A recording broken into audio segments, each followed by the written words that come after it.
The 1920s were a time of excitement, happiness, economic growth, wealth, excess, and hope. There is no doubt and no fear for the future. This may have been why this decade was considered the Roaring Twenties. But this all came to an immediate halt in October 1929.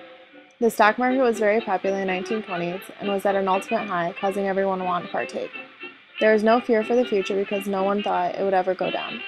Soon enough, the stock market crashed in late October 1929, losing $30 billion in just 2 days. This led to the biggest financial crisis of the 20th century. This was the spark of the Great Depression.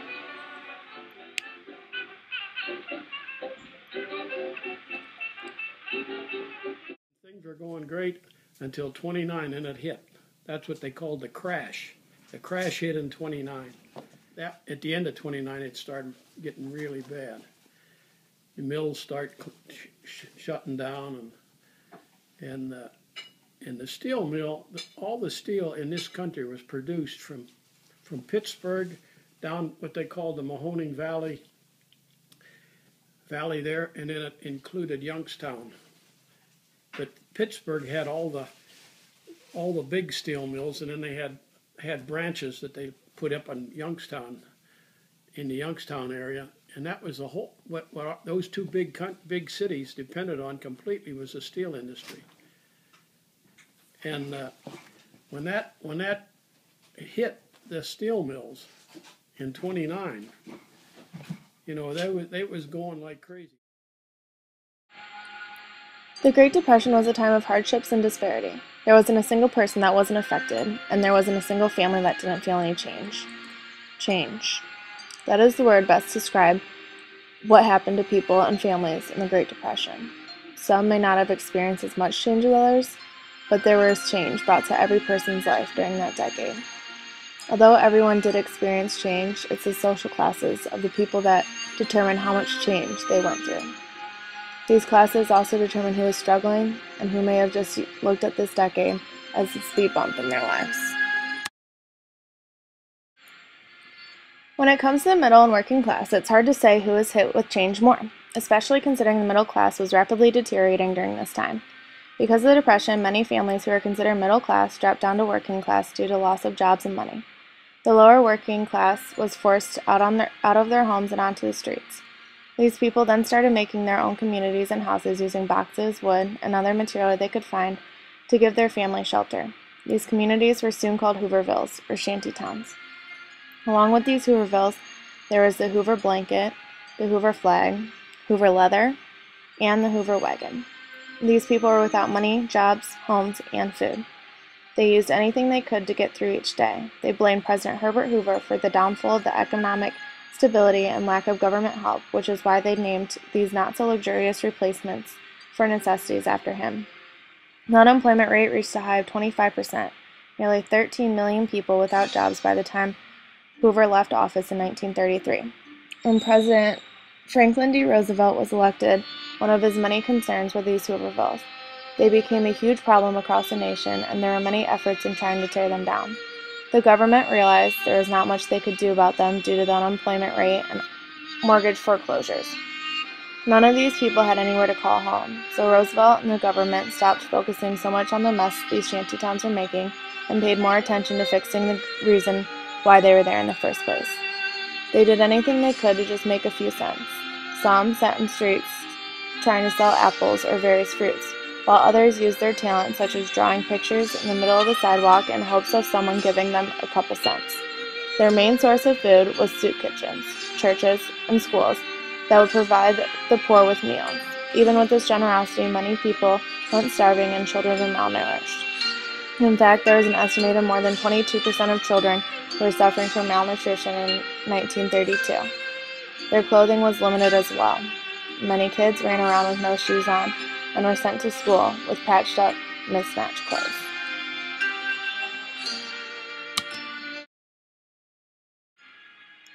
Many teenage and young men left their families and houses to ride the rails.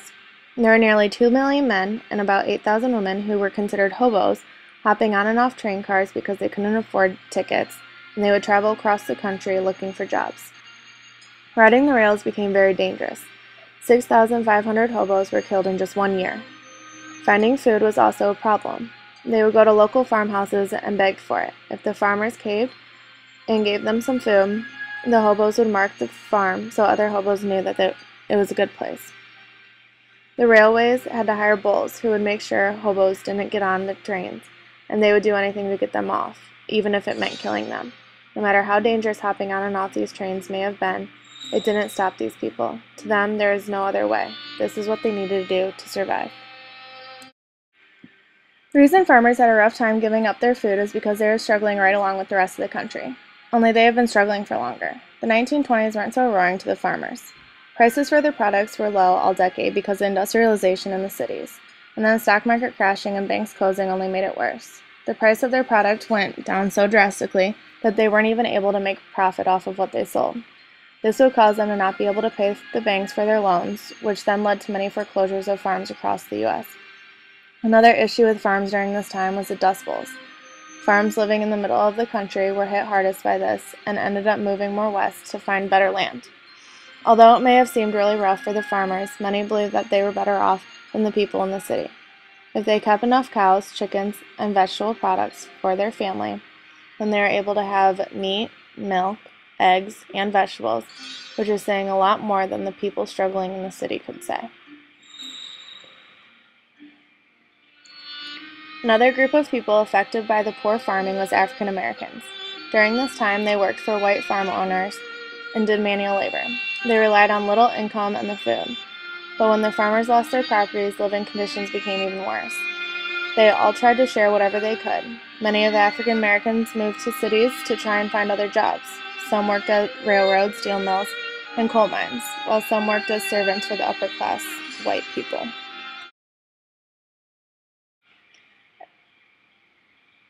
And then there were the people that used to be known as the middle class, or professional workers, such as the bankers, architects, agriculturalists, educators, and salesmen. Although they weren't forced onto the streets or the rails, they still had a hard time paying bills and providing food because businesses and factories had to let go of so many of their employees, or they shut down altogether, causing mass unemployment. Even the people who put themselves through college did not receive any better treatment. Everyone was becoming unemployed. Their hard-earned degrees were of no use to them during the 1930s. Because of such high unemployment rate, many worker strikes broke out. They would call them hunger marches, and they would fight with law enforcement, telling them that they need to give them jobs, and some got very violent at times.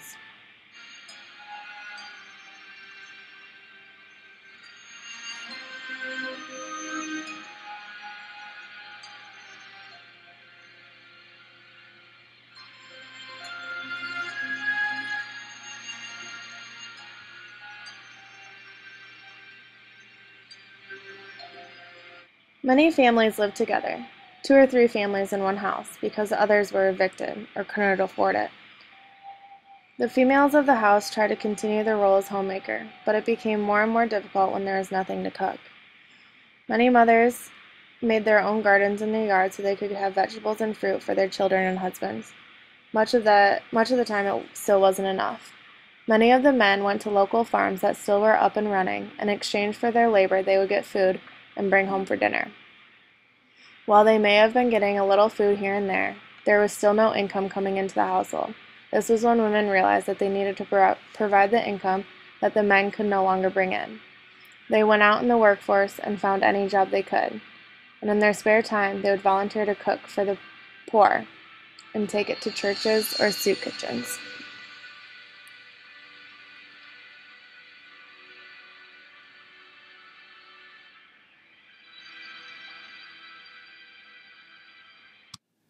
But I can remember when my dad would take me along with him, and the only way we got a lot of our food was the fact that he went out and helped farmers in south of Youngstown on the farms, and that's where he was born and raised, and so he knew a lot of these guys, and he didn't, and they offered to, they would bring like corn and stuff in the season, and then they would even bring, because they all had hogs and cattle and stuff like that, so they would bring pork and beef in too. But my dad he was too proud to keep taking that for nothing. So then he in turn would go out and he kept track of approximately what that amounted to, and he would try to repay that with working for these farmers, hauling hay, plowing for them, harrowing, and working with it because he was a good worker with horses. Ford came out with a tractor in about early 30s, but the ones that he worked for were all farmers and his uncles and aunts that had horsepower, and they would plow with horsepower. A single plow with a team of horses could only plow about 12 inches. And now you've probably seen now how they can plow 6 to 8, almost 10 feet at a clip. Well, he'd have to go up and down a field 10 times in order to do what they can do right now with just one sweep of a tractor. But anyway, that's how we actually ate. And I didn't really know that completely until after my mom would explain it to me later on, that your dad went out and worked for his buddies out in the country. Now those are the guys that he grew up. Everybody on the block had a garden, and if you didn't have room, if there was two, and a lot of times there was 2 and 3 families living in one house, because most of the people lost their home during that time. They went under, just like they are doing right now. When the bank was going to close on our house, that's when my mother got dressed and went out and found a job. And a job that she held for 40 years. And my dad happened to be home when she was going to look for a job, and he could see that she was all dressed up, and he says, "Where are you going?" And she said, "The bank just give us a notice that they're foreclosing on our house. I'm going out and find a job, and I'm not coming home till I find a job." And all the women went to church and made soup. And I mean, they made enough soup to feed an army. I mean, and that was all free. That was provided by our church. The vegetables, but the vegetables, I don't say free, because the farmers brought the vegetables in and brought the meat in and to make the soup. But all the women at the church made soup, and then everybody knew if they hadn't eaten for a while, they'd say, "Well, go to the church."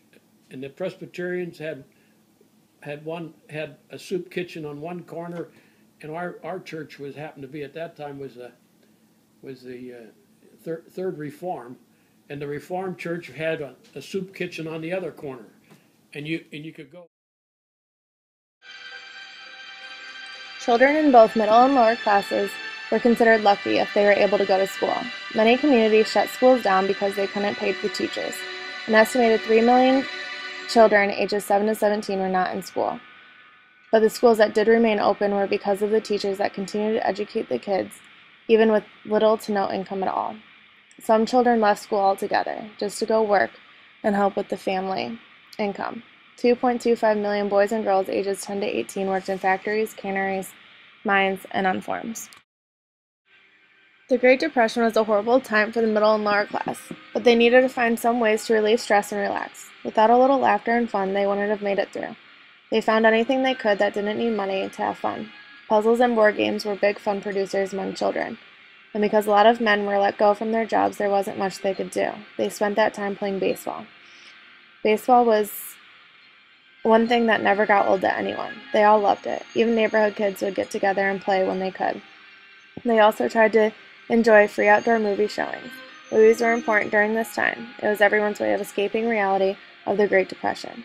Another way they relieved their stress was just hanging out with each other and keeping everyone company. They were all in the same boat, and having one another to talk to was something they probably wouldn't have been able to live without at the time. Play hopscotch. You ever heard play hopscotch? And kick the can was a big one. And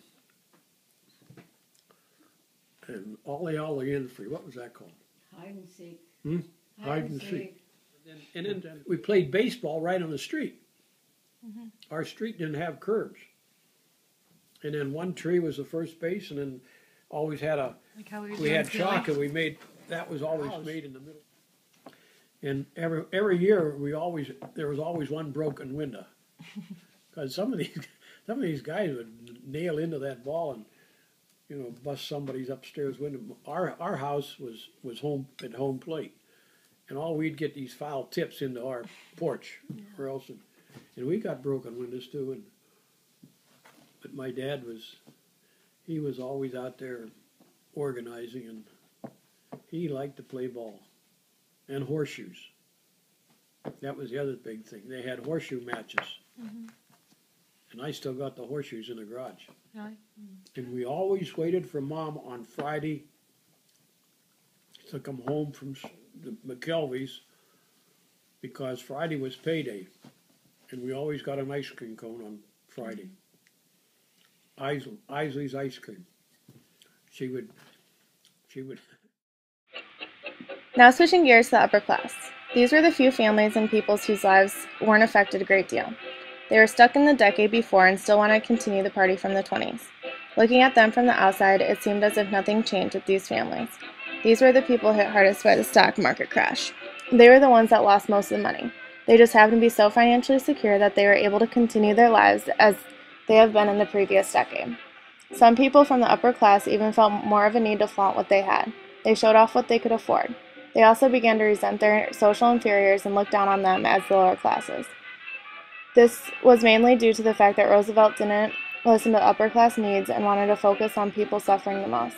This idea came from one of the New Deal programs that used the taxes from the people that still had an income.